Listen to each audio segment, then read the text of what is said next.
No surprise, Manchester City still between their form and maybe between their form and the weaknesses of the other big boys. Stevie, there's no really more excuses here for Manchester City, for Pep Guardiola. They're almost obligated now to win this Champions League title, no?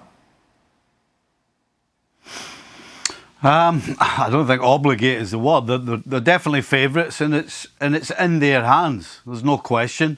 Defensively, they're as good as anybody else in Europe. In the middle of the park, they're as good as anybody else in Europe and get goals as well as possession from the middle of the park. The slight question is do they score enough goals? Well, the answer to that is they don't score as many as they should, but they don't give any away. And so you've got to see right now, this is all about, can Manchester City not bottle it this year? Because they've got themselves in a position, the way they're playing, the style they play, the way the defence is playing, everything I've just mentioned, it's theirs to make a mess of.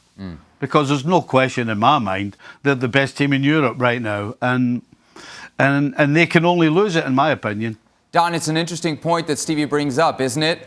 Is the one concern for Manchester City actually Pep Guardiola, and not just because of the results that we're seeing here, but really his tinkering in these knockout round Champions League ties has cost City in the past. Yeah, and the three games at the bottom there, Monaco, Liverpool, Tottenham, he tried to outscore the opposition, didn't he? So I think he's went of late by bringing Ruben Diaz in to try and get more clean sheets. The Lyon game over one leg, I thought his tactics were crazy. I thought he overthought and he over-respected Lyon. He should have went attacking. Maybe give Lyon a goal, but believe in what you're doing and scoring 2, 3 and 4, because that's what City were about when they were playing Lyon, but he went too defensive in that game.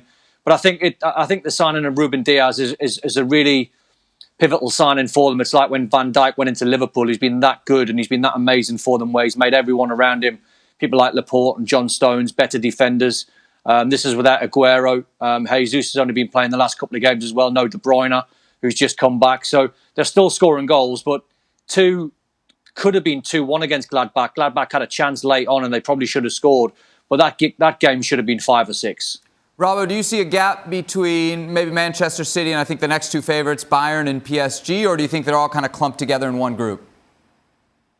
No, I think Manchester City are quite clearly the favourites. They're the best team in the competition at the moment. But I think Bayern could be fairly close because on their day they can put in some great performances. They've done it last year. They've still got some pace going forward.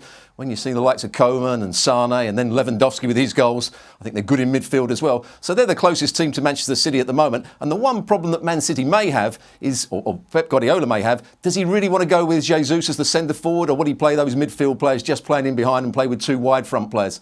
That's going to be his big decision over the coming weeks. Well, thank you very much for watching ESPN on YouTube. For more sports highlights and analysis, be sure to download the ESPN app. And for live streaming, premium content, and let's not forget as well, ESPN FC 7 days a week. Subscribe to ESPN+.